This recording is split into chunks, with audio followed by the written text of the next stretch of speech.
Welcome, friends, to the How To Heretic. I'm Uncle Mark. And I'm Uncle Dan. And I'm Uncle Doug. And this is your user's guide to life on the inside. That's wrong. Hey, leaving religion is the first step into a larger, better world. But it can also be a scary world.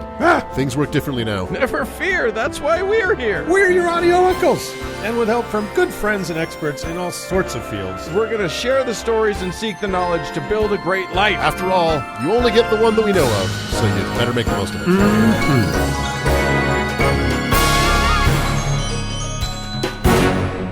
Well, co-uncles. Hello. Choo-hoo. And hello, all the nibblings out there. Did you know I think a couple of people have told me this. Do you know that is plural for nieces and nephews? Nibbly? Nibblings? Nibblings. Oh, I had no idea. I've always called them nephews. Nephews. I think that nibblings is adorable. I love it. I like nibblings. Yeah. So hi, nibblings, all out there in the world. Hope you're doing well. I hope it turns out not to have some racist connotation. It probably will. It's an American word. So what a show this week. Episode 146. It is crazy. I'm going to talk about a pre-Columbian Ringo Starr project. And then I'm going to talk about a self-help book from the 1950s that's still fucking up our world today. Dianetics, yes. And I am just going to bang my head against a wall for a long time and hope that something good can come of it. And if whatever blood comes out of his ears, he'll donate to the Red Cross. And so, little announcement. Some of you may have noticed that I tweeted something yesterday about setting my mother's vagina on fire, and it's a true story. And if you want to hear it, you got to become a patron because it's behind the patron paywall. Ha-ha! You can do it, and it's a good story. Well, it's a terrible story. But everybody's okay, but nobody is. And whatever you're thinking it is, you're wrong. Yes. So, but also, but only because you think that when he says those words, I set my mother's vagina on fire, it couldn't possibly be what he's actually saying. Yeah, it's what I actually did. So it's okay. We all made it through. I was a kid. But, throw some money in the kitty and you can hear all about that. And, all the usual stuff's going on. We got the merch. You can go to the Heretique. We got the YouTube channel where all the segments are stacking up. We have the Facebook page. Well, it's the unofficial Facebook page. We don't have it, but our friend Joe Waldhair set it up. You can go there. And we're blowing up in the media, guys. Oh, we are we're on fire. We're on fire, and our next stop is Mount Rushmore. It's going to be terrific. We hope to see you there, and let's do a show. Here we go. Charge!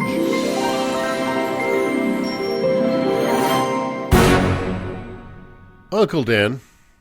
Yes. This is a season of celebration. It is? It is. It's not just... It doesn't feel like one. It certainly doesn't, but it is, goddammit. Very much, it feels not... I haven't felt like celebrating at all. Yeah, and at least on the calendar, it's a season of celebration. And for all you poor folks in the other 49 stupid states, you're done. Your celebration's over, but ours is just beginning here in Utah. Mm-hmm. We have the Mormon Independence Day coming up on the 24th. Yeah. So why don't we pick on them? Yeah. Hey, Uncle Mark, what's long and hard and full of semen? Well, I don't know why you're bringing that up because I'm going to talk about boats. Okay, fine. So, guys, if there's one thing people have come to rely on us for, it's straight talk about boats. You know what I mean? Yacht talk. Old dead gods are cool, and who doesn't like to check the big board of cult body counts every week? But it's boat talk that keeps the Patreon cash rolling in like a green tide under a big wooden boat. Well, if you're like Chris Angel Mindfreak and you exclusively tune in for our blue ribbon boat banter, today is your lucky day. Boats, we got them. So today's boat, or rather boats, are of a very special class indeed, fellas. Boats plural because there's 8 of them, and special class because they have no propulsion, no keels, or rudders, or windows. They got a pluggable hole in the top and the bottom, and while technically called barges, are designed to function even when fully submerged, making them not barges at all, but submarines. Is this the best boat bait ever, you guys? It's a Nimitz class, I think. It is a Nimitz class. Yeah, I think it's a November class. It's a Nimrod class. Oh, good, Doug. Thank Doug you. knows where I'm going. So paddle with me back to the 1830s, guys. Where a weird kid that would later go on to get his ass shot out of a window for marrying and raping other men's wives and daughters decided to write a book.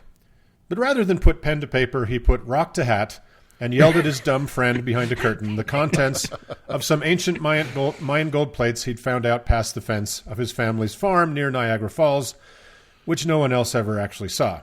The gold plates, I mean, not Niagara Falls. Those were in Superman 2. Everybody saw those. So the book he wrote is a bone-crushingly boring saga of a bunch of Middle Eastern Jews building a big old boat and ditching Jerusalem sometime around 600 BCE, sailing to the unpeopled Americas 900 years before Columbus, then splitting into warring factions of good white Jews and bad brown ones, having battles with more casualties than the biggest battles of World War II, blah, blah, blah. That's why indigenous Americans exist. All it makes is sense. But that big old boat is not the one on deck today.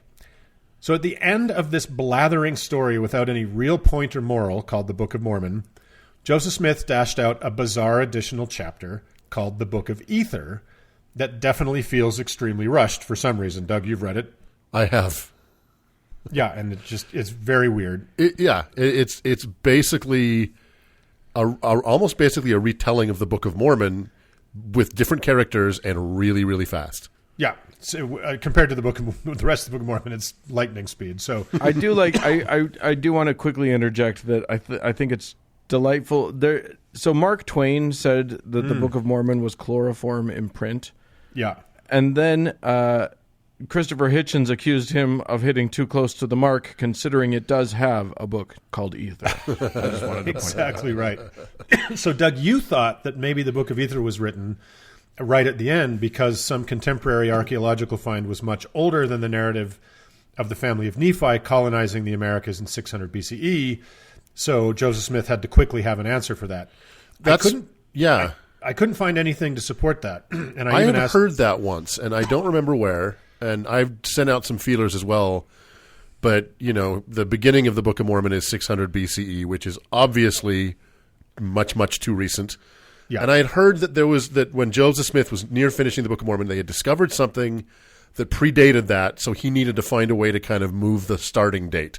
Well, we couldn't find anything to corroborate that. No, so I couldn't either. You go into the boat banter brig with all the spiders, Uncle Doug. So, old make it up as you go Joe dashed out the Book of Ether, which is mercifully short, but for some fucking reason, as Doug mentioned, is just a highly abridged duplicate story of the Book of Mormon, but set 1,600 years before it.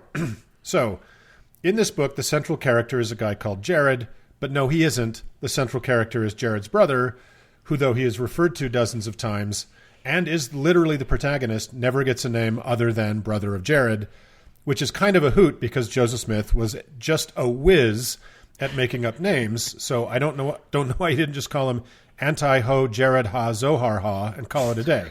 Fuck no. Well, wait, what his name is, right? Well, but that's not canonical. It kind of is, but it came after he wrote the book. It came after he wrote the book, but he did come up with a name every bit as ridiculous as what you just said. Would you like to tell the folks at home what it is, Dan? I would like to do that. His name was Mahanrai Moriankamer. That is the stupidest thing anyone has ever said in the world. This is true. Wish I had. And what's delightful is I didn't have to make that up. That's just what. Yeah, Joseph Smith didn't put it in the story in their canonical book. Some guy asked him to bless his son like years later, right? Yeah. Right. And he blessed his baby, and he said, "Oh, will you give him a name?" And he said, "Yes, little Mahanrai Moriankamer." And they were like, "Brr." And he said, "Oh yeah, that's the real name of the brother of Jared. I just didn't make it into the first draft." You got to give it to him. That is literally the world's first encrypted password. Yeah, it is also a genital wart. So yeah, you got to get your Mahanrai Moriankamers looked at. So you just get some Nephite cream and it clears it right up. Mahanrai Moriankamer, I hardly know her. So, in the Book of Ether, Jared and brother of Jared are chilling in the shadow of the biblical Tower of Babel when the great confounding happens. Jared and brother of Jared don't want to have to learn a second language. They were totally destined to become Americans. So they ask the Lord what to do, and he says, go chill in the valley of Nimrod. Sure. Now, according to Mormon, and you cannot see these massive air quotes my fingers are making, archaeology, there is some disagreement on where the made-up the Valley of Nimrod is. Some websites say the Mesopotamian River Valley. Okay, fine. And others say somewhere, including Hugh Nibley, say somewhere north of Yerevan, Armenia, and south of Tbilisi, Georgia, in the Caucasus Mountains. Hugh Nibley, by the way, it bears mentioning, for those who don't, Hugh Nibley is a Mormon intellectual, same air quotes. Yeah, he's kind of the original apologist. So, Yeah. so But I there- mean, you can't take him even if you wanted to take him seriously. His name is Hugh Nibley. You can't. yeah, Nibley. So Hugh Nibley. Yeah. there in the arid, rocky valleys, the Lard directed brother of Jared and his brother Jared to, wait for it, build barges in the Armenian mountains. Right. And in these, quote, large barges, they transported much livestock and fowl, and swarms of bees, and even somehow loads of live fish. And they sailed these large barges in the Valley of Nimrod, which the Nimrods at Mormon apologist sites claim, and I cannot stress this enough, is in the barren highlands of the Caucasus Mountains of Armenia. Well, I've been they had to the to be mountains for north these of guys Yerevan. to be Caucasians. Maybe that's it. Well, So I've been to the mountains north of Yerevan, Armenia, and they are spectacularly gorgeous, but I could best describe them as dry. And also mountains. Now, there are some smallish rivers and a lake that's nothing to sneeze at, but nothing large barges could possibly navigate. A huge wooden structure full of animals in the mountains is, Brother Joseph, not called a barge, but rather a barn. Words. How the hey, fuck do they work? isn't Large Barge the person who gave Pee Wee Herman a ride? That's right. She took him to the promised land. Yep. So, weirdly, there is almost no point to this part of the story except to create precedent for the real whale of a tale that comes next.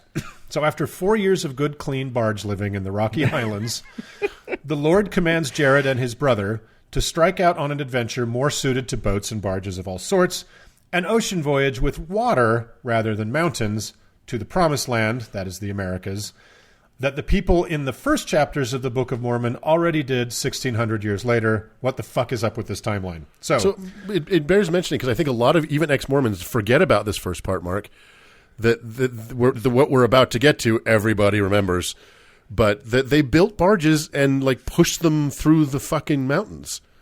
huge barges full of, basically, it was, I think it's an attempt to crib Noah's Ark, Right. but they're full of animals. Yeah. So anyway. Guys, it's called a portage. It's totally doable. I don't know. You just, A sledge. yeah. So he commands them to build 8 barges, and the word in the book is barge. We'll come back to that. For some reason, and they are smaller than the marooned mountain barges, because why be stupid halfway when you can do it all the way? So this is where the narrative gets just a little fucking silly, starting right here. So, Oh, now? Yep, right now here. it gets silly? Okay. Well, there, it already started. So this 8-pack of barges were built by the command of, and to the exact specifications of, Jesus H. Christ himself, the Son of God and co-creator of the universe, including all its physics, and yea, verily, even the waters the 8 barges must float upon. Hey, he was a carpenter. Well, let's see just how well Jesus Christ does as a marine architect and carpenter. First, like I said, they are to be smaller than the barns in the mountains. Of course, if you're about to spend a year at sea, you aren't going to need too much cargo space, as I will shortly demonstrate. Then the Lord directs them to make them, quote, like unto the lightness of a fowl upon the water. So far, so good. Meaning it can float? Meaning it should mostly float. Okay. So, ironically, throughout Joseph Smith's numbing blizzard of high word count writing, he's always very light on detail. Like the Liahona, the useless magic 8-ball we discussed in episode 110. Right. He would shrug off the hard work of detailed descriptions by saying it was, quote, of curious workmanship. The barge version of us of curious workmanship, deployed multiple times here, is that being, quote, tight like unto a dish. The sides were tight like unto a dish. The top was tight like unto a dish. The bottom was tight. Okay, fucking get it, Joseph. You hack. You couldn't But we describe don't get it. What does that mean? But he couldn't describe a boat, but he knew what a dish looked like because he ate his stewed opossum off one every night. This is the Mormon prophetic version of saying "I love lamp." Fucking lazy goddamn writer. But he did. You're right. He knew what a dish looked like. I just don't get how it's tight. Right. In what way is a dish tight? Yeah. And how does that apply? A dish to is boat building? an object comprised of a single material completely. Yeah. It is not many strips of ceramic kind of fused together like a ship. Pulled taut over itself in some sort of way. Yeah. Okay, so now we've established the leak-proof Corningware bona fides of your little barges. You're good to go, I guess Jesus said. But then not Jared, but his brother, who is obviously smarter than Jesus, knower of all things, said, hey, hold on a tick. There is literally no way in or out of these pontoons. Also, no light or air inside. How do we even steer these water coffins? Lancelot, Galahad, and I get into the boat. Exactly. And so they got to the point where they had built these things and they're standing on top of them with their stupid wooden hammers going, oh, shit. Wait, How do we get in? Exactly. So Jesus, who had apparently not thought of these things, was like, oh, shit, right. Yeah, just make a little hole in the top and then in the bottom, too, master shipbuilding right there, and make some kind of a cork. So when you need some air, pull out the cork. And before you go to battle stations, just jam it back in, okay? We good? You guys? Guy who's smarter than me, Jesus Christ, but doesn't merit his own name. Doesn't that make that tight like unto a colander? Exact, tight like unto a gravy boat. Unto a slotted spoon. So you will notice he did not say a fucking word about steering them, nor will he. So we joke all the time about these being 4,220-year-old pre-Columbian wooden submarines built by nomadic desert Jews. Mormon apologists run all the way up to their poop decks in a huff about this, furiously saying the word in the Book of Mormon is barges. And they are absolutely correct. A barge is a surface craft that carries goods, etc. But these 8 barges were designed by Jesus to, yes, float on the surface, but as the narrative makes clear several times in passages like this one, Ether chapter 6, verse 7, they also go underwater.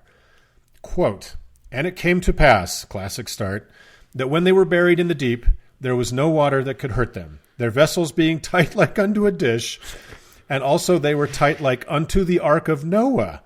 Therefore, when they were encompassed about by many waters, they did cry unto the Lord, and he did bring them forth again upon the top of the waters. They were underwater.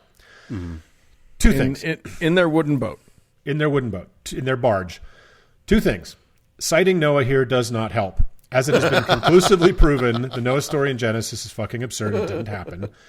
And in any case, it was a story stolen from the much older fable of Utnapishtim and Gilgamesh, as we discussed in episode 53, which in turn was likely synthesized from the older Mesopotamian flood narrative of Ziusudra, as discussed in episode 133.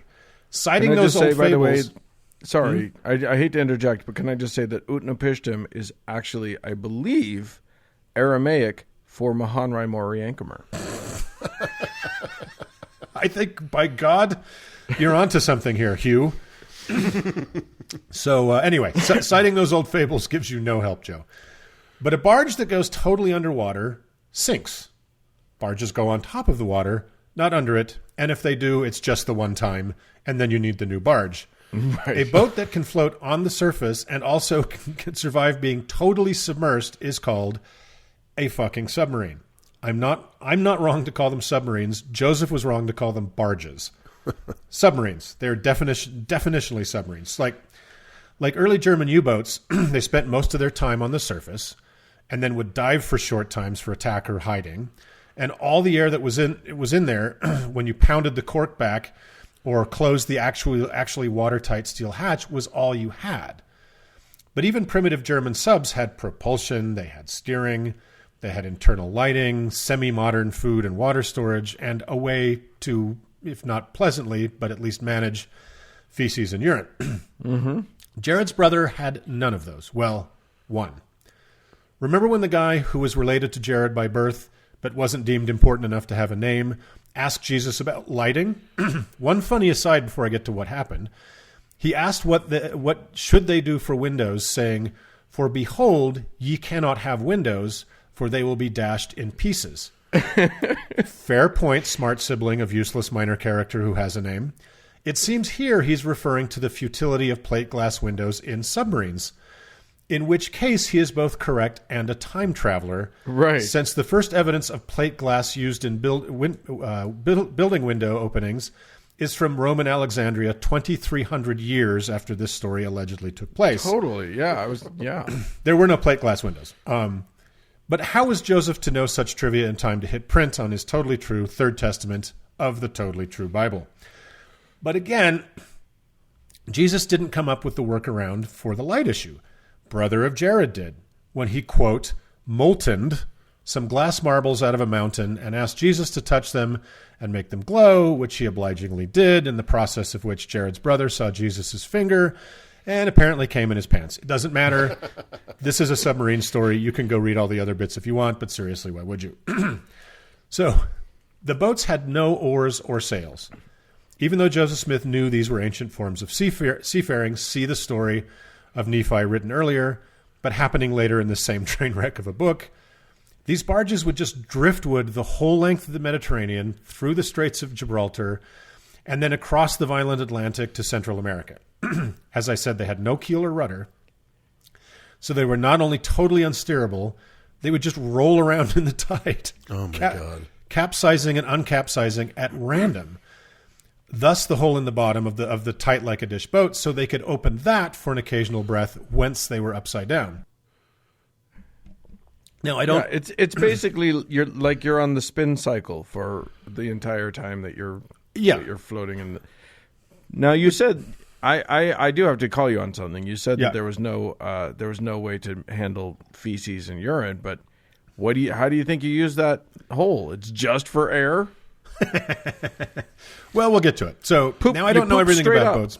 I don't know everything about boats, you guys, but I obviously know more than both Joseph Smith and Jesus. An airless wooden boat drifting aimlessly in the Atlantic, rolling over like a fucking rock tumbler at random, full of people, farm animals, mounds of feed and poo, and giant earthenware jugs and jars of fresh water and liquid is insane. Imagine the putrid, carcassy death ooze that would trickle out of these unsurvivable murder barrels when they finally hit a reef somewhere. So just explode. They would explode. So many problems here. Let us try even to begin to understand this insanity. Later in the text, it tells us that in addition to Jared and his brother, there were 22 other people who made the journey. So 24 people. So that works out to 3 people per submarine. Each person needs 3 to 5 pounds of food a day, so let's average at 4. It was a 344-day trip. Just fucking imagine that locked away in the suffocating darkness. Anyway, added up, that's 4,128 pounds of food for the people in each barge, over 2 tons. Whew. An adult person should drink half a gallon of water a day. So let's say old-timey people could live on that in their weird boat. That's about 600 gallons just for drinking, no washing, no cooking. So you have to more than double that to maintain any sort of hygiene. So say you need 1,500 gallons per boat minimum for the people. And that's just for the people. They brought all their livestock with them. Their mountain barges were explicitly about having all the beasts of the field and swarms of bees and the birds of the sky and even fucking fish stock tanks in them. So let's be reasonable and say each of these barges had 2 mating pairs each of cows, sheep, and goats. Just pulling that out of my butt. A bare minimum to maintain a healthy herd in the New World. We won't even bother with chickens, etc., which is, since this is a ripoff of Noah and the Ark, I imagine they would have had tons of fowl as well, but we don't have all day. A low estimate for how much each animal eats per day times 344 days comes out to 48,160 pounds of animal feed. That's sure. 24 tons in each boat, which is the max capacity of a fully loaded 40-foot tractor trailer. But since dry hay isn't that dense, it would take at least the volume of 2.5 40-foot trailers to store that much food. plus a low guesstimate of 23,516 gallons of water for the animals. To put that in perspective, that would be the same volume of water as in an above-ground backyard pool that is 52 inches deep and 33 feet in diameter, or more than the capacity of 2 full-size diesel truck tanker trailers, right? Just for the hydration for the animals to survive in each boat. That's 200,000 pounds of water in each submarine. Oh my God! And what was the staggering supply of water stored in? Some tight like a motherfucking dish wooden tanks, a shit ton of super heavy earthen jugs. A typical earthenware Greek amphora at the time could hold about 5 gallons. And remember, you have to keep this water uncontaminated by the tonnage of urine and shit on the boat, or deadly diseases like dysentery are inevitable. And the only way in and out of these ships was a small hatch in the top or bottom. Can you imagine trying to get amphoras into that, or a cow, without breaking its legs and back? How long did it take to load these tens of tons of provisions into these dark, airless spaces, let alone gather that much sustenance beforehand? Pardon me. So in addition to building 8 weird barges with poor tools and materials and know-how, these 24 people had to grow, harvest, procure, and store 36 semi-truckloads of non-perishable food and fresh water before they even got on the submarines. 36 truckloads, 24 people, in a time when eking out subsistence living with no excess was considered good. And what happens to all that tonnage of food and water once everyone on board has had their meal? And in the case of the cows, a minimum of 5 gallons of water per day to drink. That's right. You live inside something Dante couldn't have dreamed of on his worst day. A spinning, tumbling, 360-degree litter box in near total darkness with livestock, fellow passengers, shattered beehives and swarms of angry bees, hay bales, bushels, and clay jars full of 200,000 pounds of water tumbling through space in all directions, covered in sloppy, urine-saturated feces, wheat stalks, and barley like Satan's own shake and bake. You should totally turn back, but whoops, you can't. There's no steering wheel. It's fucking nightmarish. Again, if a single thing could survive this journey, that's the true miracle. And what about you? I mean, you didn't even bring up the scurvy, right? Yeah. Well, and the other thing is they couldn't have fire inside, according to the scripture, so they couldn't cook anything. So everything had to be like a prepared meal. Like that's a lot of roughage. Yeah. What did they have that could last a year as far as human food? I mean, the other side of this whole thing is that it even says, I believe in the narrative, like, if you take the cork off the top and water rushes in, just put the cork back because there's no windows. Right. You don't know if you're underwater or not. Right. Exactly. And those corks have to open into the thing. Whatever's plugging it has to open in. Right. Which means that a little bit of water pressure will be more than enough. Yes. To push that thing in. How many seconds do you have if you're 1,000 feet underwater? Where you open the top hatch and have to push it back in by hand? Yeah. Like how long do you have? And there's only 3 people in each submarine. It's not like you have an army of men to do it, right? Right, and everything is just lubricated with feces. Yeah. Oh my God. Saturated with urine. Not to mention, I hadn't realized how many of these boats there were. You're 8. Setting these things adrift with literally no navigation, and they all wind up at the same place? How about that? That is some good navigation right there. So we haven't even gotten into the physics of airflow. Maybe the most immediate problem of all. We've established that these small subs have to be fairly huge just to accommodate the bare minimum of space for 3 people and at least 12 medium to large animals and the convoy of provisions required. At least 4.5 tractor trailer loads, and I hadn't figured how many amphoras can fit into a trailer yet, so it's probably more like 10. But just the people would each consume almost 400 cubic feet of air a day. That's the same volume as a big construction dumpster holds per person per day. A cow is double that, a sheep is about the same as us, and goats are a little less. You would need a minimum of 16 15-yard construction dumpsters of fresh air volume per ship per day, needing to occasionally be let in a single small hole, as well as removing the same volume of deadly carbon dioxide and methane through that same hole every day. Oh my yeah. And any good HVAC person will tell you air is like water. To move it through a closed space, you need one way in, another way out, and something to motivate the flow. In a closed, damp space, all that body heat, gas, and exhalation would build up a positive pressure. So opening a single, let's say, 3 foot by 3 foot hole, and the official church illustrations, it looks more like it's 16 by 16 inches. It's tiny. So I'm being overly generous. Yeah, that would because you release, can't get a cow through that. Not a mature one, and certainly not living. That would release heat and gas and moisture, but the positive pressure would prevent any fresh air from coming in, at least until the pressure equalized. And then what would draw in the fresh air? It's a closed room. Maybe if the hatch was off for the entire trip, exterior winds could keep it at a minimal survivability in there, but it's not likely.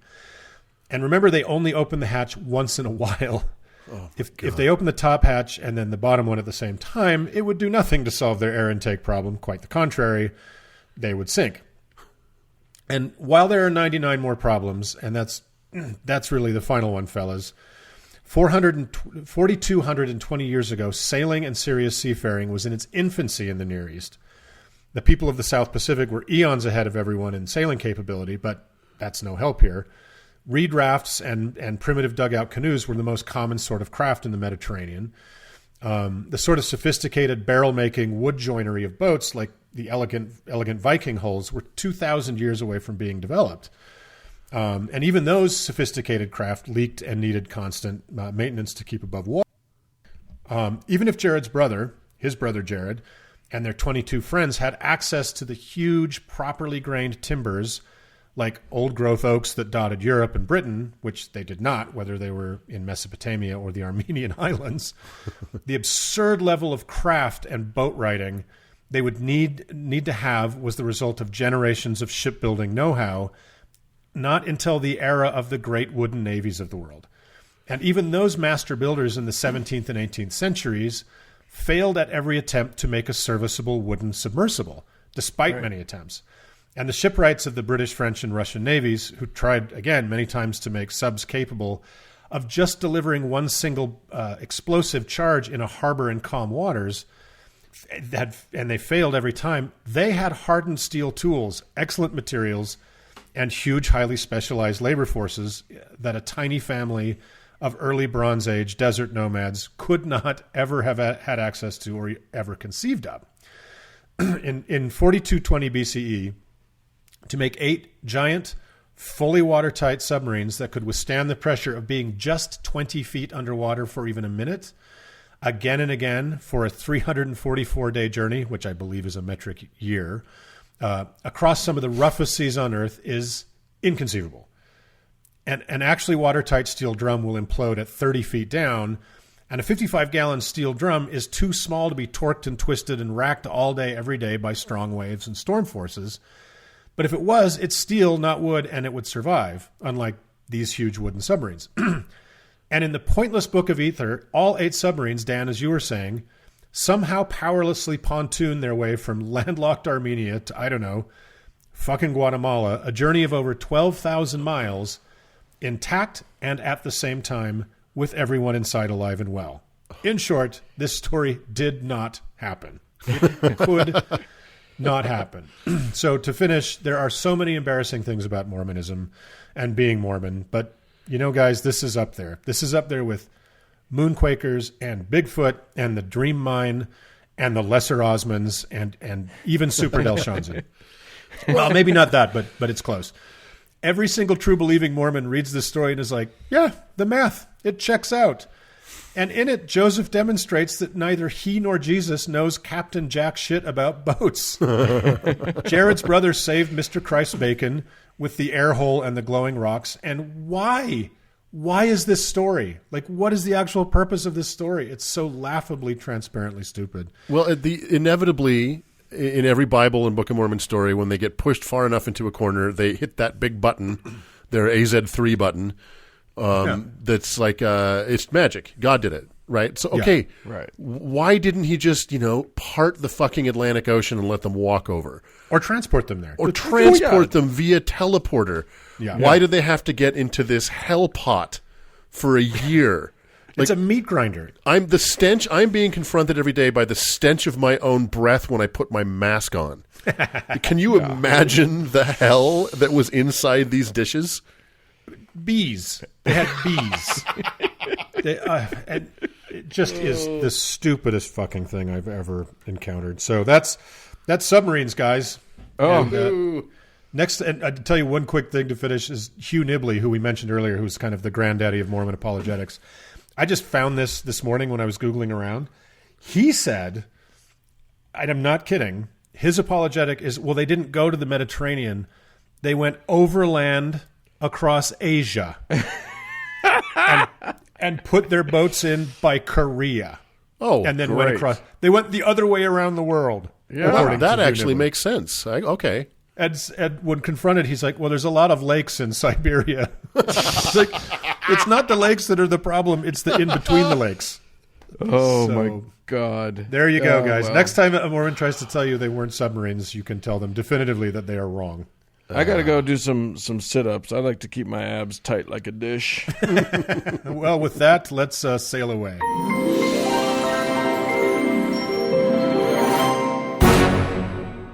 Well, Uncle Dan. Hey. Yeah, these are trying times for a lot of us. I'm trying. I'm very trying. Not for your Elon's Musks or your Bezos's Steves. Right. But for the rest of us who aren't profiting off of all the misery right now, it's tough times. And I just feel like I just wondering if there's something out there to help us kind of keep our chins up, Dan. Well, yeah, something that can keep us going, that can help us remember that Bezos's are Jeff's, not Steve's, things like that. I wasn't talking about Jeff. I was talking about Steve Bezos, his brother. His brother. This is arch enemy. They're twins. He's the one who's going to come up with the beer brand. Yeah, that's right. Steve Moriancomer, brother of Bezos. Yeah.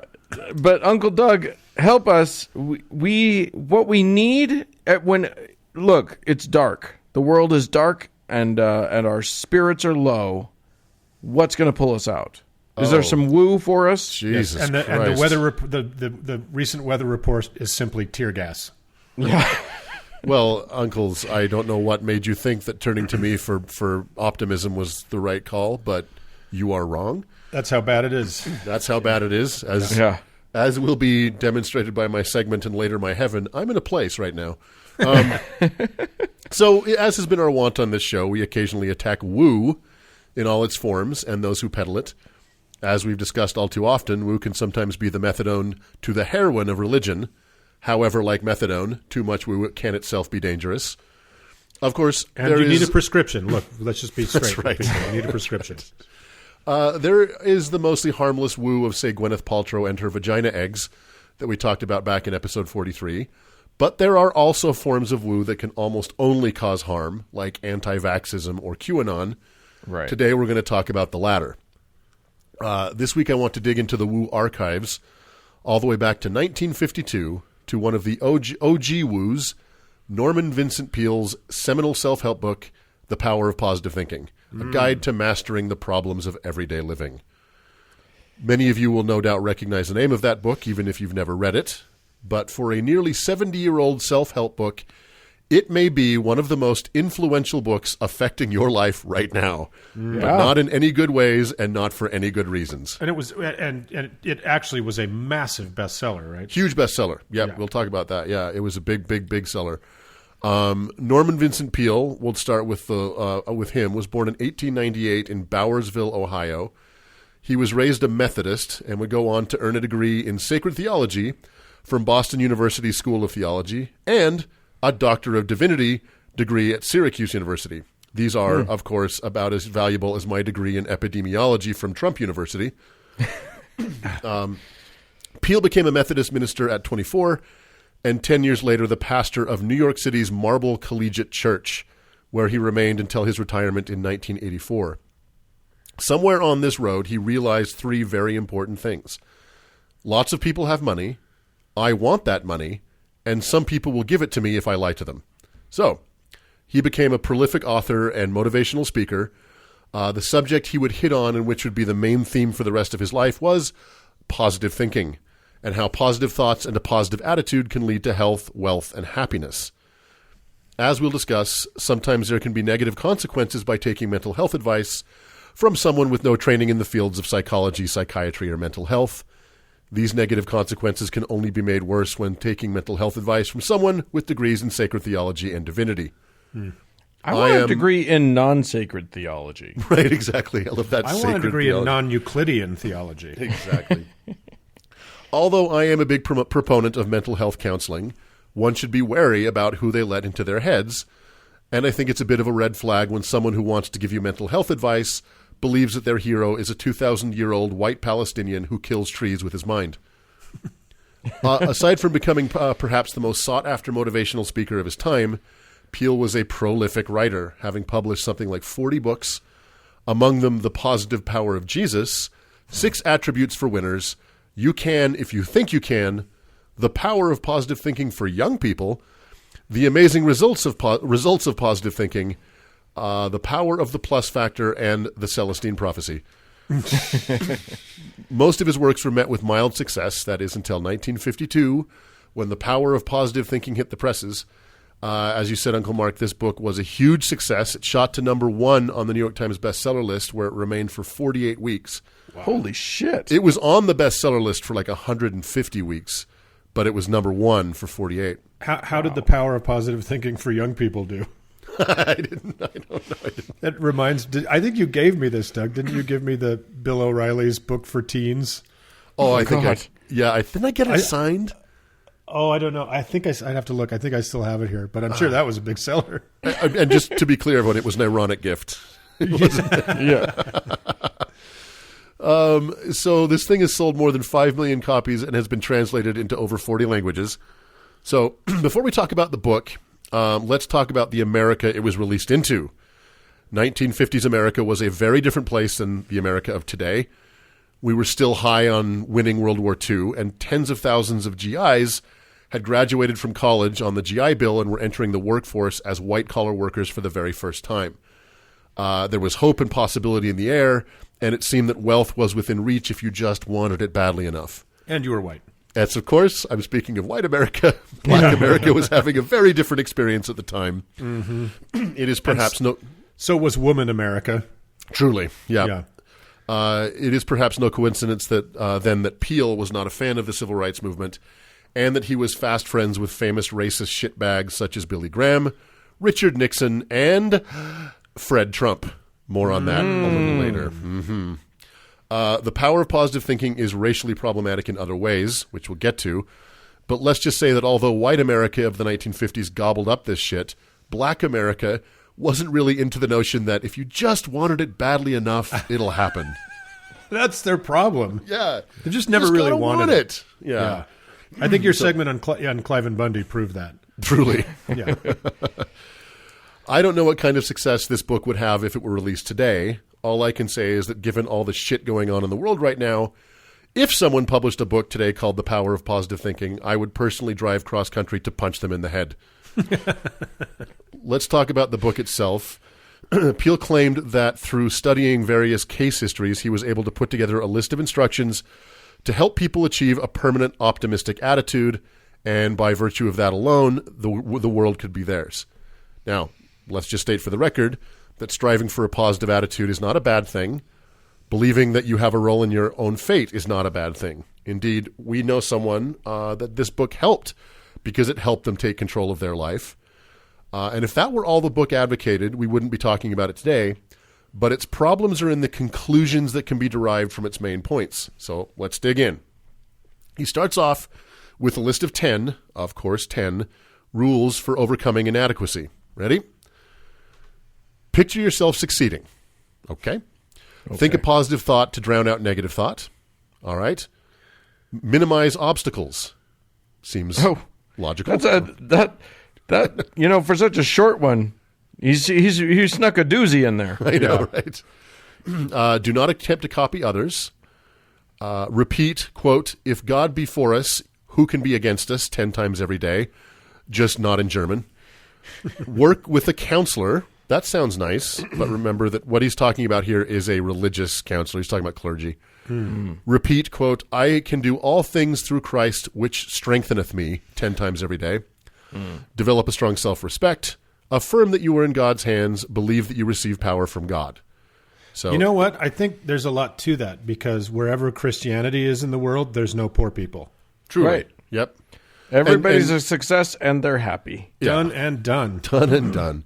It bears mentioning that obviously prayer and scripture reading are everywhere in this book, and nary a page goes by without exhortations to hand your life over to God. The power of prayer is everywhere, along with the belief that God is a source of all power and energy, which you would expect this from a self-help book written by a Christian minister.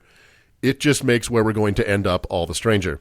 The book goes on to describe how to maintain a positive outlook by, say, not worrying about negative things because they aren't your fault anyway. Sections of it read like 7 Habits of Highly Successful People, with tips on how to bend people to your will, like remember people's names and be effusive with praise. So it's mostly pablum. There are long sections about contemplation and meditation, including the repeating of mantras to drive out negative thoughts and reframe anything into a positive context. According to Peele, most obstacles are mental, which is probably the biggest problem with the book. It follows then that those that are successful are necessarily better than those who suffer. And if you suffer, whether physical ailment or financial instability, guess whose fault that is? Right. So, in spite of its incredible popularity, the book met with instant criticism from psychologists. These criticisms broke into 2 main veins. The first is that the constant reframing of the world and repetition of mantras is a mild form of self-hypnosis and can cause all kinds of problems, from becoming delusional to being able to excuse any evil because the victims must have had it coming and not wanted a better life hard enough. The second main criticism of the book is that it's stuffed with anecdotes that can't be verified. Having grown up Mormon, we were assaulted every Sunday by anecdotes that were clearly untrue. Yeah, right. In The Power of Positive Thinking, Peele makes his points by telling anecdotes about, among others, quote, a practicing physician, a famous psychologist, a prominent citizen of New York City, a business executive, an alcoholic, and a famous trapeze artist. So, because these anecdotes can't be verified and were almost certainly made up, Peele's assertions cannot be repeated or analyzed, and you just have to take his word for it. As we've said on this show many times, extraordinary claims require extraordinary evidence, so when the evidence is utterly lacking, you can pretty much toss away the claims. There is one other vein of criticism, and it's the theological one. Many religious figures have criticized the book for various religious reasons, but we're not going to talk about that here, because what's the point of listening to 2 snake oil salesmen arguing over which elixir will truly cure the diabetes? Diabetes. Peele's book and his lectures made him very popular in the 1950s, 60s, and 70s. And like I said before, he became friends with some very powerful people. His doctrine was particularly attractive to rich white people, because what it said was that no accident of birth or no structural advantage was responsible for their success. No, sir, that was all them. Right. And yes, this is a proto version of the prosperity gospel. As I said before, this is the gospel of born at third base. Truly. Yeah, right. As I said before, and I will say again, these beliefs can make one delusional. It is perhaps no coincidence that Peele was a regular at Nixon's White House and spoke to him over the phone frequently during Watergate, when Nixon was descending into his most delusional and self-pitying state. It is perhaps also not a coincidence that real estate mogul and 15-time winner of Father of the Year, Fred Trump, and his wife Mary traveled to Peele's church often to hear his sermons. In a desperate attempt to curry his father's favor that did not work, are you listening, Don Jr.? Donald became a huge fan of Peele as well. Donald Trump went so far as to call him his personal pastor, and Peele even officiated Donald Trump's first wedding. Trump has mentioned this book in interviews and puff pieces very often as one of his most important motivators. So, there's a lot of explanatory power here, even if at its core there are some major contradictions. Clearly, Donald Trump has never read the book, mostly because he hasn't read a book or even a presidential daily briefing. There is so much in Peele's writing that seems to be antithetical to the very character of Donald Trump, particularly all the God stuff. Trump has never prayed or asked a higher power to help him or read the Bible, So in that sense, there seems to be an uncrossable chasm between Peel and Trump. But then there's all the rest of the stuff. In his sermons, Peel often said the following, quote, "Stamp indelibly on your mind the mental picture of yourself succeeding. Hold this picture tenaciously. Never permit it to fade." That is 100% uncut Trump. Yeah. Right? My crowd size was record-breaking. I won the popular vote. My poll numbers are incredible. No president has done more than me. Black people like me. There is no coronavirus, and it will go away in the summer anyway. My economy is the best in history, et cetera, et cetera, et cetera. So I don't think Trump ever read the book. He probably read the cover and then maybe paid attention for a couple minutes during one of the sermons. However, his belief that he can will reality into submission is at least undoubtedly influenced by this book. Mm-hmm. So Peel died of a stroke in 1993, which, according to Peel, he just didn't believe hard enough in not having. So that's kind of it. This book that, was once popular and now has kind of disappeared is absolutely affecting our day-to-day lives because it is the book that our president believes in most.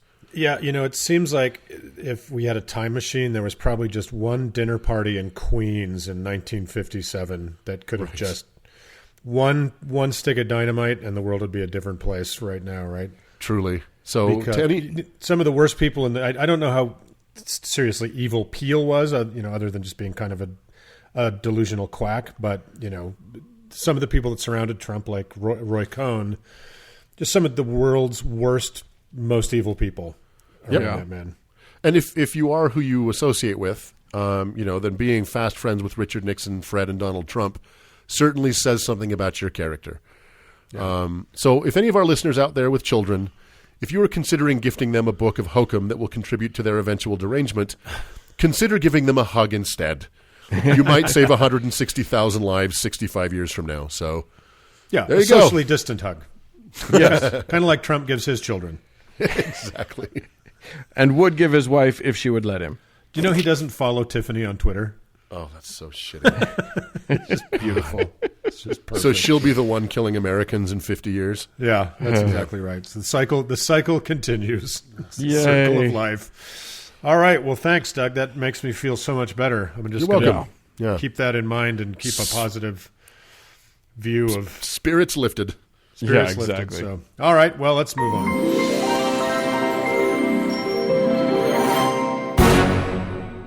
Fellas... Yeah. Hello. We talk about it every week. The fact that some people who listen to this show are so compelled by it, enlightened, that they decide that they need to contribute to the continuation of its making. And so they have, and it's amazing, and they're neat people, and we need to thank them now.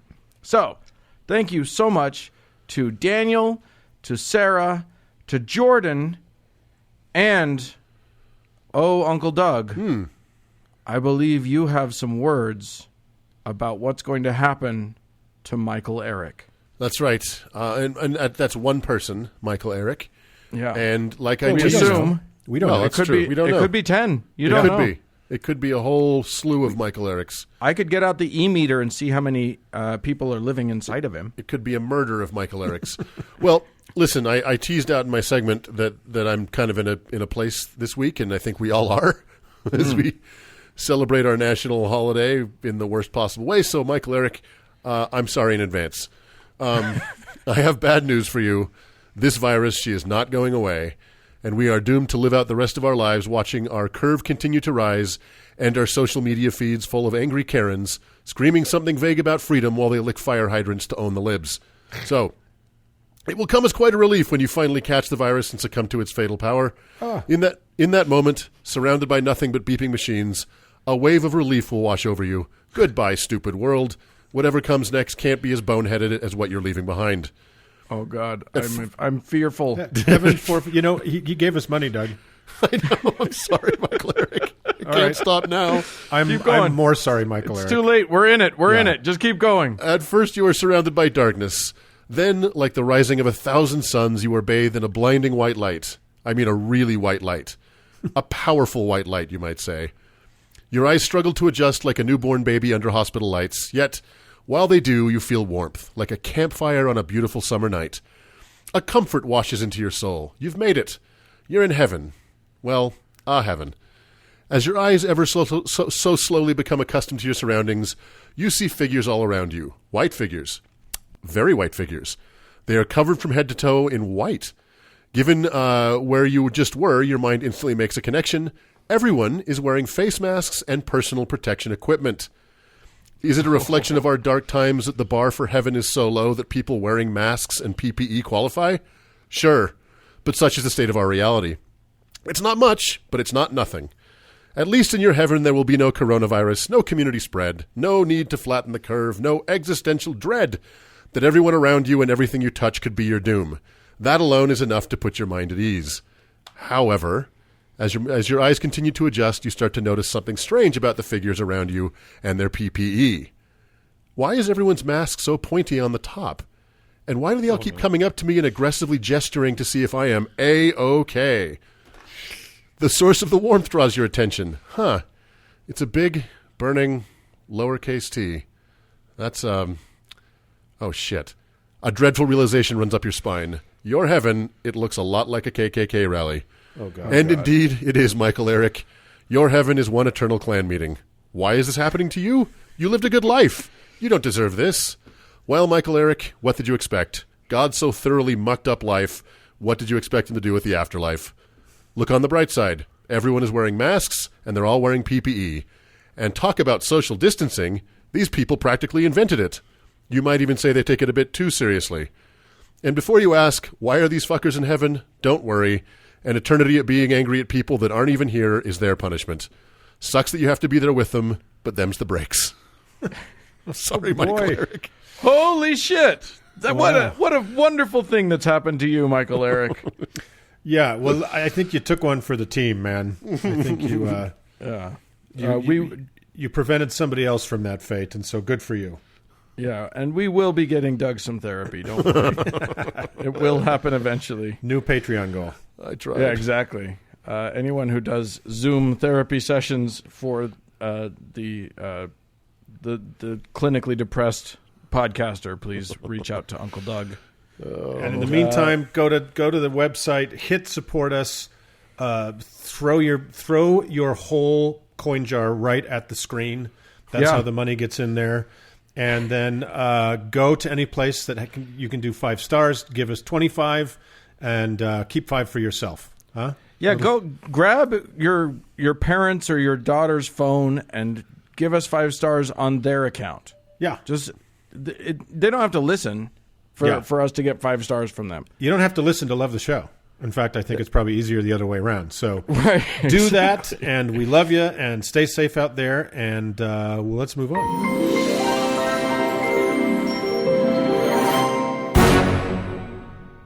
Uncle Mark. Yeah, hold on, I'm typing. Just come back. Fucking burn this guy down, you motherfucker. Yeah, what do you need? It seems like these days, many of us, our only window into the outside world is literally our windows or the internet. Yeah. The internets. And a lot of us are spending a lot of time on the internet. And there's a lot to argue about on that there internet because the world, she's on fire. Yeah. This world is on fire. We didn't start the fire. I mean, it's been always burning since the world's been turning. Yeah. This is taking a very musical turn all of a sudden. I'm trying to. Do you think that song's about Thetans? We didn't start the fire. It was Xenu. Is that what that is? I think it's. I mean, it would be absurd to not think that's what it's about. Yeah. All right. Look. Here's the thing, and I think it will shock our listeners to hear it. So everybody, brace yourselves. I, Uncle Dan, am not perfect. What? Are you okay? Balderdash. Okay. Yeah. I have been known on occasion to get things wrong, and sometimes very wrong. And that's fine. We all get things wrong, but sometimes when I get things wrong, I end up hurting someone or many someones. Oh. That sucks. What are we admitting to here, Dan? What? I'm. This is. Are you Dexter? Just wait for it. It's going to be good. I promise. By the end, it's not. Anyway, It's about look.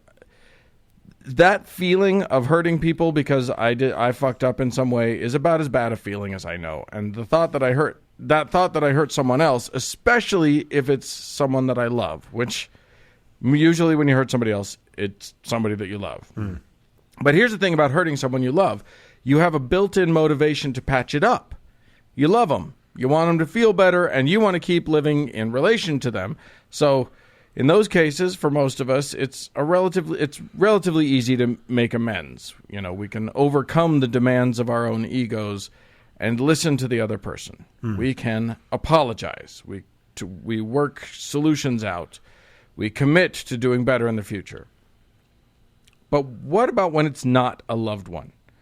What about when we get into a dust-up with an acquaintance or a stranger? Mm-hmm. What if we're wrong then? Will we be able to hear it? Will we make amends? I guess part of what brought this all up for me, and the reason that I wanted to talk about, arguing, and specifically arguing online, is that I've been seeing a lot of people getting very upset on social media of late over things like Black Lives Matter, wearing masks to stop the spread of coronavirus, etc. And, one person makes a statement, a few people agree, and then somebody disagrees, and the battle launches. And look, it's nothing new. We're all used to seeing arguments and trolling on the internet, but these issues feel a lot more important to people than just, standard politics or religion or, who was the best James Bond. It was Woody Allen, by the way. He actually did play with James Bond in the original in a movie called Casino Royale. Yeah. Uncle Mark, have you ever seen Casino Royale? Oh, of course I've seen that Casino Royale with oh my God. With Orson Welles and Peter Sellers. It's got so many, but like the just the visual elements of it are astounding. It's a bananas movie. I thought of you the whole time I was watching it. Anyway, the issues that we're talking about now, these Black Lives Matter issues, coronavirus, all that stuff, they have literally life and death consequences for many people. So the stakes are super high right now.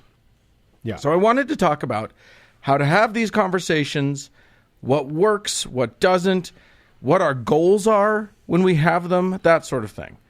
The thing I wanted to talk about is what I'm calling the art of not war.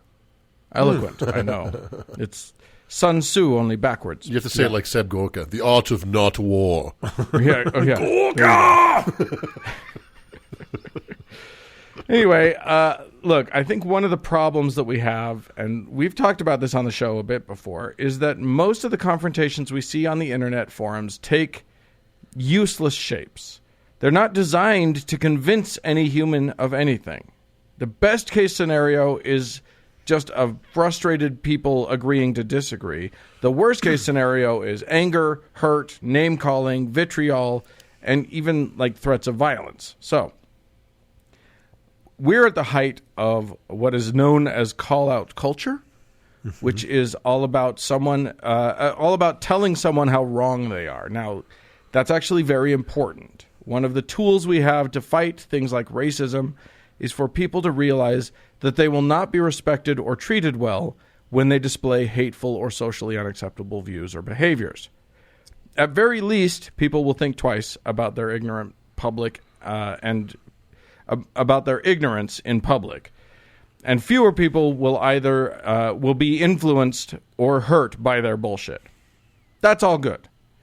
But what won't happen is almost certainly, if someone is just jumped on when they make a statement, is a change of heart. So, sure, they might not say that type of thing in that forum again, but that doesn't mean that they've accepted that they were wrong. That just means that they've been silenced. And to me, that means that the people who disagree with them might have missed an opportunity. Because here's the thing. Back in, say, the George W. Bush era, the racists of our country were a lot quieter. They didn't speak their racism with impunity the way they have since Trump came along. But they were there. It's not like they were allies to black, indigenous people and people of color. They just knew that their views couldn't be spoken to in certain company. Now, for many of these people, silencing them is the best we can hope for. They're too far up their own assholes to hear from anything from anyone who disagrees with them. But there are some who could be turned from the dark side. There's still good in them. I can feel it. So let's talk about what that might entail. Now, the first hurdle that I think we need to jump through when we want to do more than just shut people up is realize that no matter how much we want this not to be true, having the best argument doesn't mean you win. It's rarely does it mean that anymore. Yeah, you're absolutely right. Like it seems counterintuitive, but how you argue, especially on social media platforms, is literally more important than what you're arguing. The point you're making. 100%. Yeah, which is crazy. It's so vanishingly rare that someone changes their opinion on something that's important to them just because they hear a series of premises that lead to a sound conclusion. That's because these conversations are not about ideas. As much as we think they are or want to think they are about identity. 99% of the time, when you tell someone that they're wrong, meaning that they're incorrect about facts involved, what they hear is, you are wrong. Not your facts are wrong, but you, as a person, are wrong. You're unworthy. You're fucked up. You're bad. So it's really hard for our fragile little egos to stomach being incorrect about facts, but it's almost impossible to get over the blow of feeling like our identity is under assault. And that's the problem. These questions almost immediately become matters of whether or not each person's identity is acceptable. So, boom, suddenly you're in a war. Everyone dives to defend and attack. For instance, a post on Facebook about Black lives and, how they matter. Mm-hmm. It mentions the topic of white privilege. Now, we three woke-ass uncles feel like we have listened to arguments about the subject and are quite convinced that white privilege is a very real and very much something that we have greatly benefited from at the expense of non-white folks. But white guy X on Facebook feels the need to pipe up.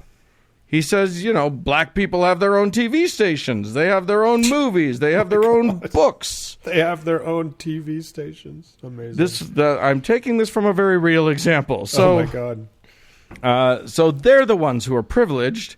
Oh. Meanwhile, you'll hear a lot of people say, I was raised poor. I've struggled my whole life. How could I be privileged? Mm-hmm. And then the internet collapses on them and they are destroyed. The point here is that what we're dealing with is a person who feels attacked. Not their ideas feel attacked; they feel attacked. The human being feels attacked. It's just, and this happens on our side too. This isn't just us attacking them; they attack us. You know what I mean? And it's just as real as when someone says trans women aren't women. Mm-hmm. That's attacking their identity. You may think that you're just talking about someone, about ideas, but we don't have the luxury. If you want to actually communicate with another person, we do not have the luxury of thinking that we can just separate ideas from emotions, from who we are, because that's not how humans work. So I think the best thing to do in these cases, if your goal, and again, this isn't always the goal, but if your goal is to actually find a human connection that might result in new thinking, different thinking, baby steps forward, I just think there are a few steps that we can take that would actually make a difference and that have, and I'll talk about sort of an experience that I had in just a minute. One of the things that I always like to say is that the best thing to do to convince someone else of your position is listen to them. As much as possible, don't lecture them, ask them questions. Let them know that you're not there to attack them, you just want to understand where they're coming from. And in doing that, you force them to sort of. You're not attacking, but you're making sure that they are aware of what they're trying to what they're actually saying, because so often. Let me go ahead, Dan. Go ahead. No, go ahead. I was going to back up a little bit more and just say, before because I think there are, and we'll talk about them, these tried and true practices that in just normal face-to-face conversation are good tactics to reach a conclusion, but are even more necessary when you're not actually looking at somebody's face. Your normal empathy triggers are not there. All you're seeing is words on a computer screen, whereas we are programmed to take cues from other people's expressions.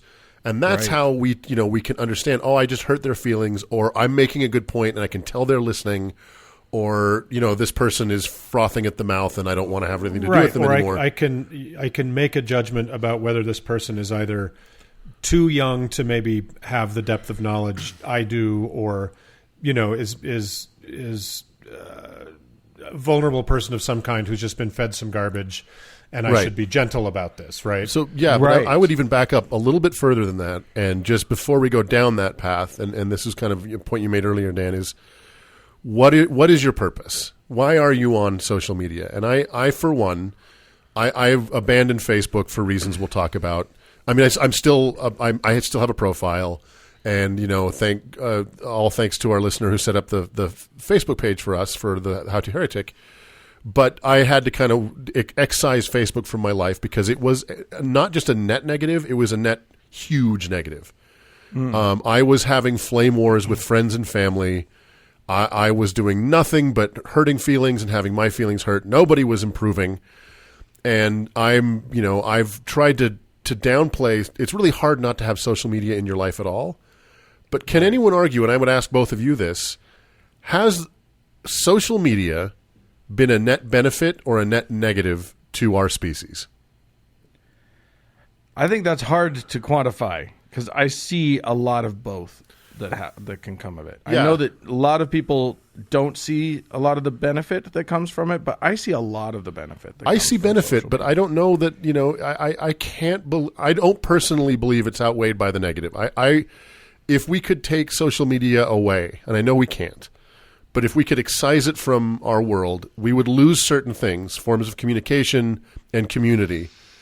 But what it's shown is that it's given very bad people a lot more space, right? You could go to a coffee shop and meet with other people who have good, virtuous causes. You couldn't really do that if you were a Nazi. But what social media has given you is that forum. And I'd say, Doug, it's to me, it's I think you're kind of both right that there is the good it does is incredibly good for people who have no social network for whatever reason. In real, in person, or for those of us who just hate the people that we know. It's a huge lifeline, right, for people who are disabled and people, kind of stuck in and kind of behind enemy lines, like a lot of us who were raised in religious, highly religious households were. I didn't have it as a kid. I don't know how it would have been for me as a kid, but anyway. But you're right that you don't know who the fuck you're really talking to out there, or who the fuck is really paying attention to what you're saying. I would just say, I'll just admit I'm not a Facebook person. I've never been on Facebook. Yeah. So, but I would just say before we go down this path, what is the purpose of you getting into a discussion on social media? Why are you doing it? And that might be your first place to to take an off ramp, because it's very difficult, as we'll discuss, to convince someone of a different point of view via social media, and more often than not, it ends badly. Like Andy Richter said, trying to fight an internet troll is like trying to drown a vampire in your own blood. Right. This is most people who are that are on Facebook or Twitter or Instagram to fight are there. They don't want to be convinced. They don't want to learn. They just want to obliterate. They want to pwn somebody. Right. So just that's laying that marker down. Why are you doing it? And if you absolutely you want to try and move the needle, then. Right. So yeah, because all of that being said, negativity, granted, in terms of like the world of social media, it's not going away anytime soon. Nope. And many of us like it, want it, and want to be able to live in that space happily.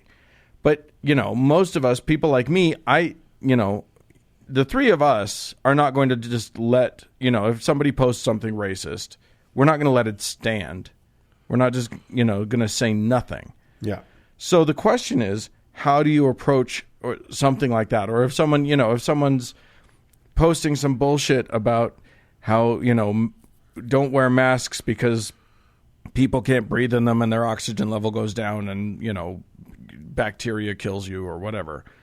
I personally can't let that sort of thing stand.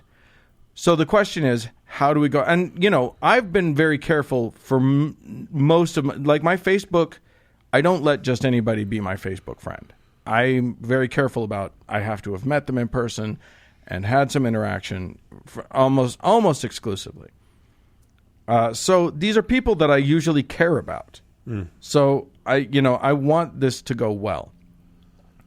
So I think, starting with what I said before, which was, don't lecture them, ask questions.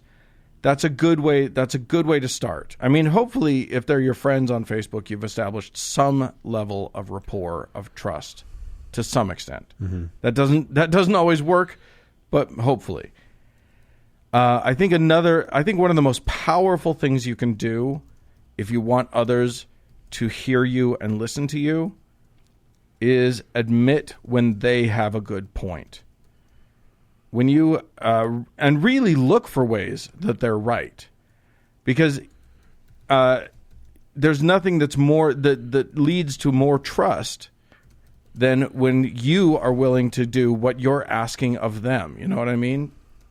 So I'd say even go as far as to look for ways that you can adjust your perspective based on good points that they have, because their overarching point might be wrong.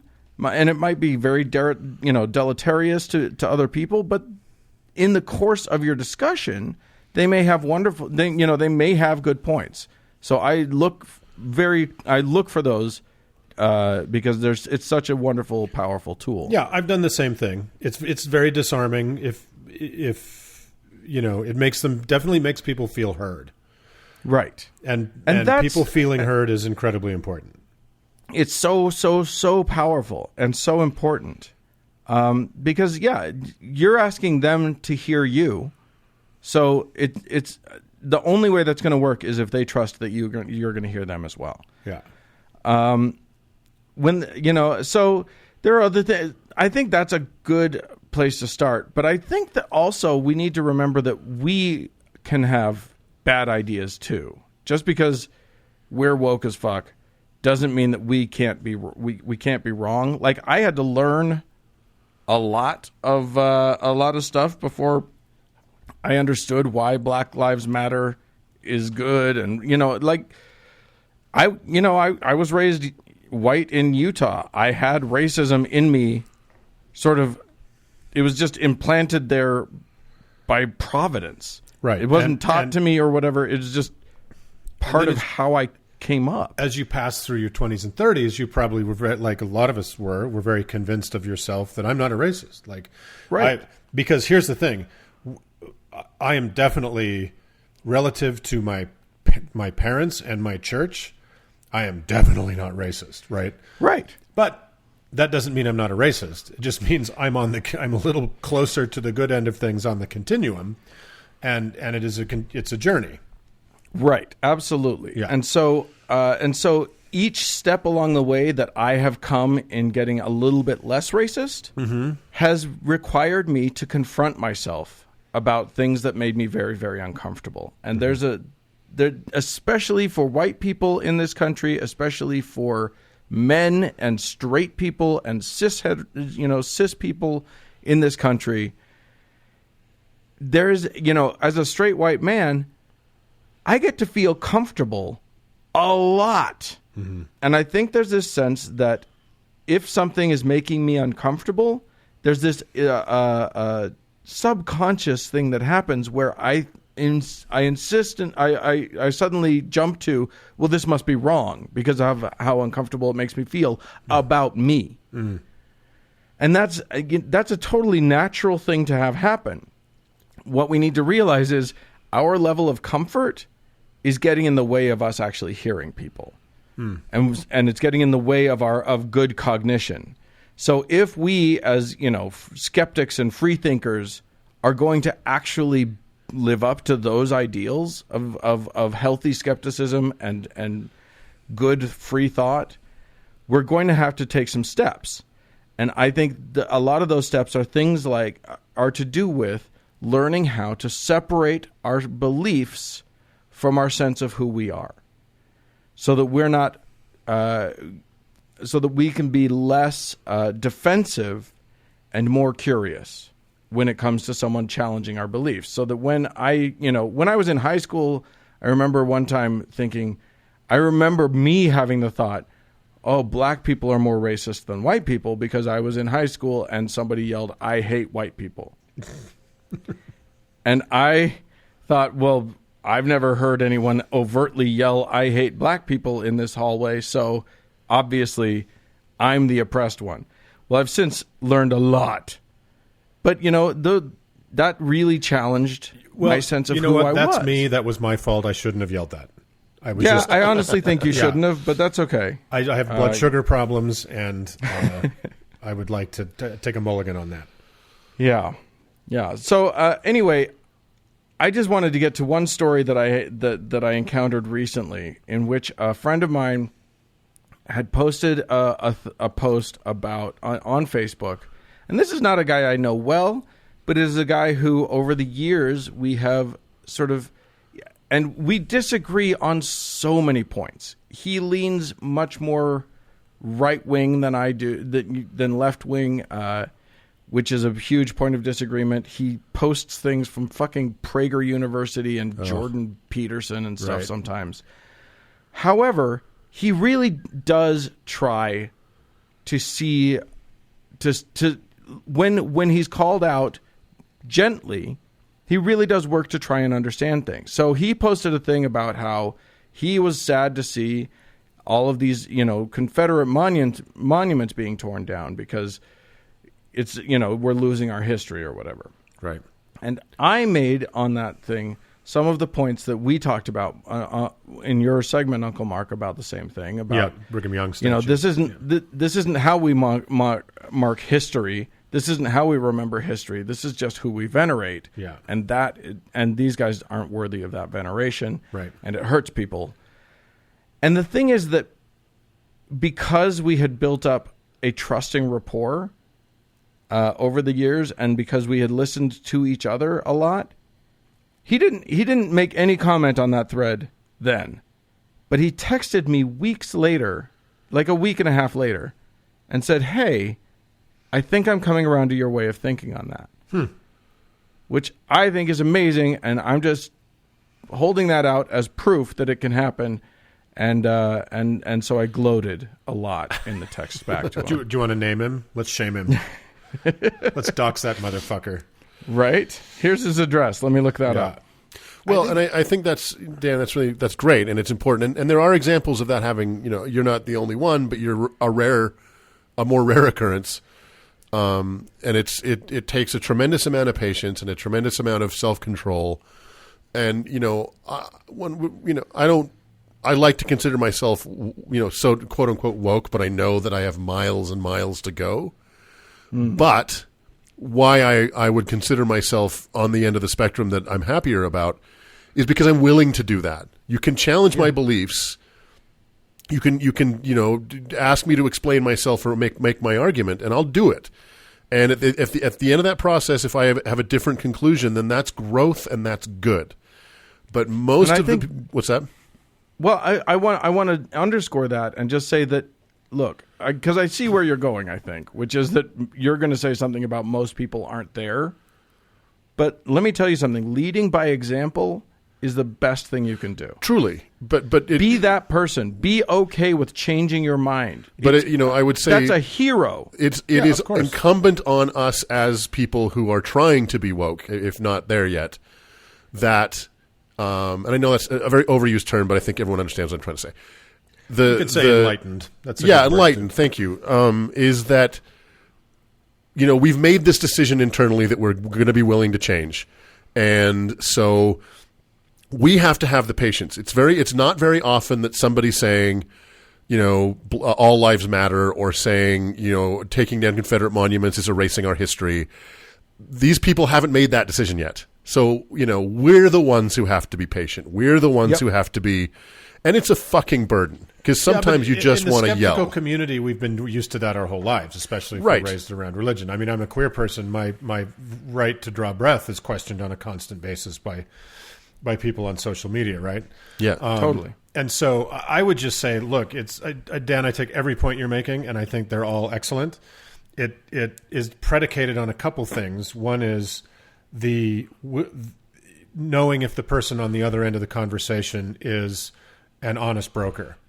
And absolutely. You'll know that better on Facebook with these Facebook friends / relationships you have than I will say on Twitter, where arguments are fortune cookie length, and you don't know who you're really talking to on the other end necessarily. And they're just shitty people that want to be trolls and start fights, right? Yeah, and I think you should only continue in these endeavors if you are convinced that the other person is operating in good faith. But I think that's vital. I will tell you too that because I do the emails for the show as well. Right. There have been several examples where people write in and apparently we get things wrong once in a while. What the fuck is with that? I mean, you guys.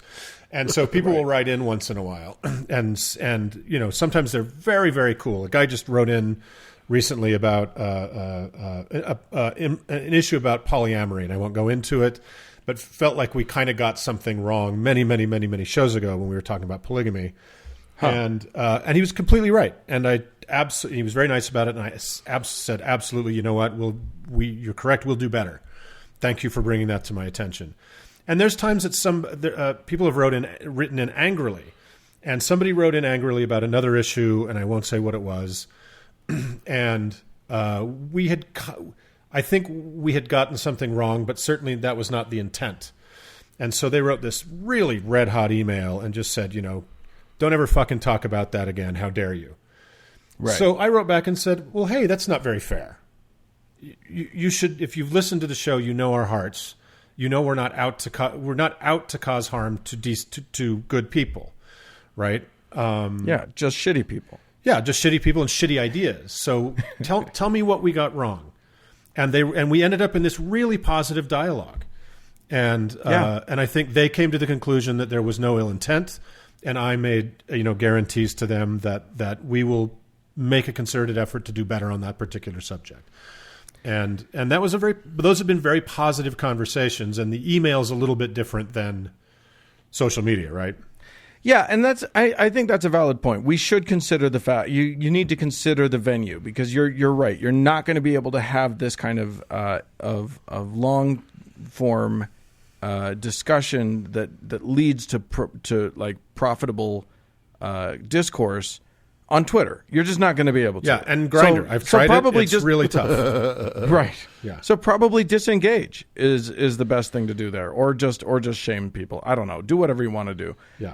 I just wanted to talk about the fact that it might be possible to have good discourse even online, because I know a lot of people don't believe in it.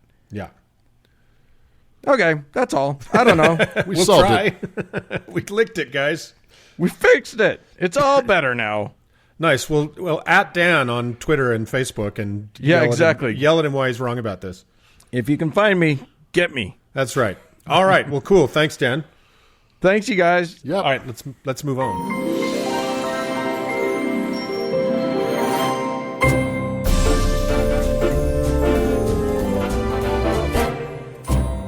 Well, friends, that is it for this week's Barn Burner of a show. Hey, we we'd love to hear from you guys. Send us an email at howto@howtoheretic.com. Or if you're Michael Eric, you can leave a message for Doug at 903-88-HOW-TO, which is 903-884-6986. You can at me on Twitter, and I'll at him, because that was cruel bullshit. And thanks to our patrons and even Michael Eric for letting me pound him in the head. Thanks to Cody Layton for editing the show. And thanks to you, dear friends, for tuning in. We sure appreciate you. Bye, friends. Bye.